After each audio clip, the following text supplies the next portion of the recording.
Hi, this is Will with Spiritual Clarity, and this video is going to share with you two energy tools, belief clearing tools, and processes for clearing and crushing the self doubt. And that sounds extreme, but I have seen it work for myself and for many dozens, if not hundreds, of clients, and I'm going to give it to you here.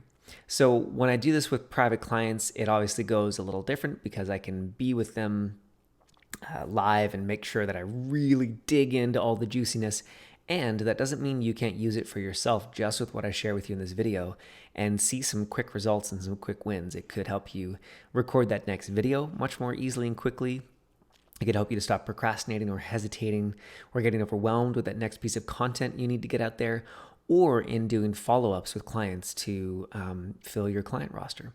So I work with a lot of sales coaches, high performance coaches, as well as home stagers and interior designers. And I know that that seems like two very different categories, but it's creative entrepreneurs, women in business, who, you putting yourself out there that's your business. If you don't put yourself out there, if you're not doing it, it doesn't get done and your business suffers. So they share that common thread. So if you're in one of those two categories, or if you're a creative entrepreneur where your business and you showing up depends on you, then this tool will be extra, extra good. Or rather, two tools. So the first one is to destroy a belief at the point of creation. And I should say, if this is your first introduction to energy work the process of belief clearing, you're going to need to take a leap of faith that it works and to just try it first and see if it does work, see if it feels lighter, see if it feels fun and joyous, see if the idea feels good in your body, that it could just take one session or one key belief to really shift things. It may not take 6 months of coaching. It might take 6 months of coaching, but what if it could take one belief, identifying one place and shifting that? So if this is your first time hearing this kind of thing, then try that out. See if it feels true for you.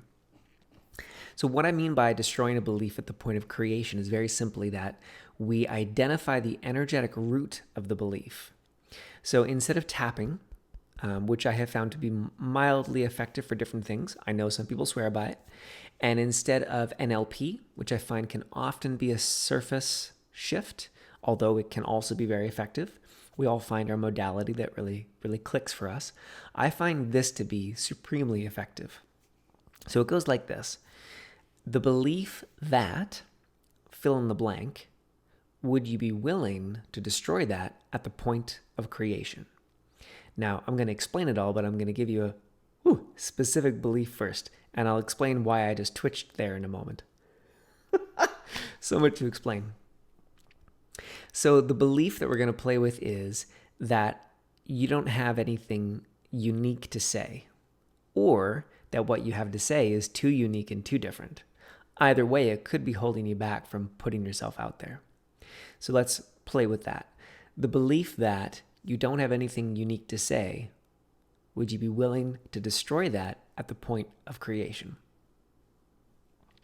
Now, it's either a yes or it's a no. Now, the twitching is because I can pick up on energy, and I pick up on energy in my body.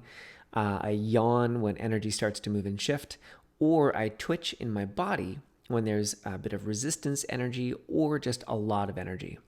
So as I make this video, even though it's not live and I'm just sitting here in my home, I can pick up on the future energy of the people watching this video. Now, if that sounds too crazy, you've already turned the video off. That's great. You'll find someone else that speaks your language better. If you're still here and excited by that possibility, then I'm really glad that you're still here. So as I twitch, it just lets me know that there's a lot of energy on that, and you could be picking up on that as well. You might be intuitive to some degree, you might be empathic to some degree, or you just might have a really great gut sense on some level. And so you're picking up on some of this as well. So now let's do it the other way. The belief that what you have to say is too different and it could get you in trouble. Ow. Would you be willing to destroy that at the point of creation? Now it's either a yes or it's a no. If you say yes, then it clears. If you say no, then it doesn't clear. Now there is a caveat to that, which I'll explain in a minute. So first, the wording is very different. When we say at the point of creation, what I mean is we are digging down energetically to the root of the belief. So we're not clearing the belief as we would a root from the very top and then it grows back easily. We're actually drilling down to the base of the weed and pulling it out from there so that it doesn't grow back. So that's the language of at the point of creation. The other very important part is the word willing. Are you willing? And now this is where it's very key, and this is why this freebie download can be very effective, but it has its limitations. Because when you answer that belief clearing question with a yes, and you say, yes, I'm willing, you might actually be unwilling. You might actually be full of crap. You might actually be lying to yourself on some level. Now, if we were to work together privately, that's where I could call you on it. That's where I could lovingly show you, sorry, you said yes, but it was really a no. But for the purposes of this lead magnet, you need to practice on your own and see, when I say yes to clearing that belief, do I feel usually an instant lightness? Do I feel instantly like I can breathe a little bit better? Do I feel instantly like I have a bit more energy? If that comes up for you, in my experience, then it has cleared to some degree, to some level, or completely. If you say yes, and it kind of feels like a dud, a blank was shot from the gun, then it didn't clear. On some level, you're not willing to clear that belief. So that's the caveat. That's why this is extremely powerful, but only if you're actually in alignment with the answer that you've given. So that is the first process or tool that you can use. It is, as you identify a belief, to clear it at the point of creation. And most importantly, to check in with yourself. Are you willing to clear it at the point of creation? So as you go to record that next video, as you go to create the next piece of content or follow up with a key client, and you don't, or you hesitate, or you get nervous, take that moment to check in. Or even right now, pause this video and think of today, probably, if not yesterday. When did you hesitate? When did you not put yourself out there? When did you hold back from putting yourself out there? And look, what was the belief? What was I afraid of? What was in the way? Oh, the belief that they would judge me. That's pretty general, but you could get more specific.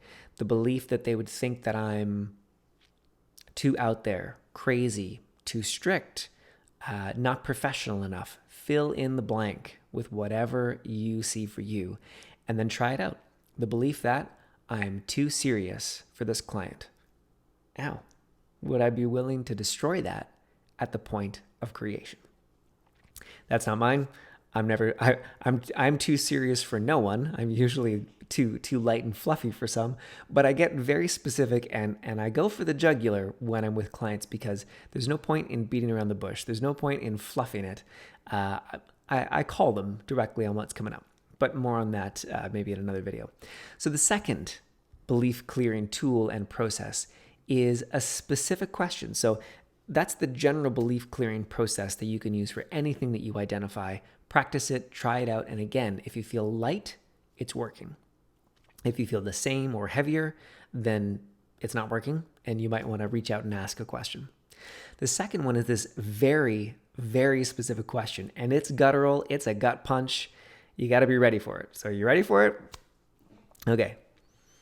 If you are not putting yourself out there, if you're not recording that video, creating the content, reaching out to the client, reaching out to a potential podcast or visibility, exposure, opportunity, here's the question. What do you get to avoid? What are you staying safe from? This question asked one of my private clients because she was getting distracted with what's going on politically in the United States right now. And I asked her directly, I understand this is concerning. It's in your face and it's a distraction. There are some actions you could take about this, but for the most part, it's just happening. And your distraction around it is just taking away from your life. Sure, go sign the petitions, go join the groups, go send in the letters, donate the money, whatever actions you see to take. But if you're not, for sure, if you're not doing any of that, and if you're doing all of that and then you're still obsessed about it or thinking about it, it's a distraction from where you really want to grow in your business. So that's the question for you. What are you avoiding? What are you staying safe from? What do you never have to deal with because you're busy getting distracted? And it will be specific. There'll be a specific judgment you don't want to hear, a specific phrase you'd rather not deal with, a specific thing from the past. Maybe the last time you went for it, you got shot down and someone said, "Who do you think you are?" Or maybe that was a favorite phrase of your mom, dad, brother, sister, grandma, grandpa. Now, my work is not therapy. Not only am I not a trained therapist, but I don't sit you on the couch and bring up the past. But it's still there. And to pretend that it doesn't affect us or impact us now, I believe is foolish. So you could see some of your answers are coming from the past. Now, the analogy I use all the time is it's like the parking brake on a car. Acknowledging that, whoa, what I'm afraid to deal with is my mom used to all the time say, "Don't be too big for your britches. Who do you think you are?" And I'm scared to death to hear that again. Now, if you pretend like that's not going on, that's like driving with a parking brake on. It's silly. But to see that you have the parking brake on, to acknowledge that, and then to take it off takes all of 2 seconds. When you're driving, you realize it's on. Oh, wow, that's crunchy. Don't want that. Take it off, and off you go, focused on the amazing drive ahead of you. So don't drive with the parking brake on. Take the moment to acknowledge your past and release its influence on you now. So those are your 2 belief clearing tools and processes. I hope they are helpful. I wanted to make this video as actionable and direct as possible, but without making it too superficial or surface. This is deep, deep stuff. This is the powerful work that I do every day with clients, and I wanted to give it to you here so that if you are a woman of vision, if you are a woman entrepreneur, if you're a veteran entrepreneur, 10, 20 years, most of my clients, and now they're holding themselves back because they see that next level that they want to get to, that next level of expanded visibility. So I hope this is helpful for you. Please let me know, write me back, comment below wherever I post this, whatever format this gets out there, and let me know the impact it has for you on recording that next video, creating that next piece of content, or following up with that key client or podcast that you're going to be on. Have an amazing day. Bye-bye for now, and I'll see you soon.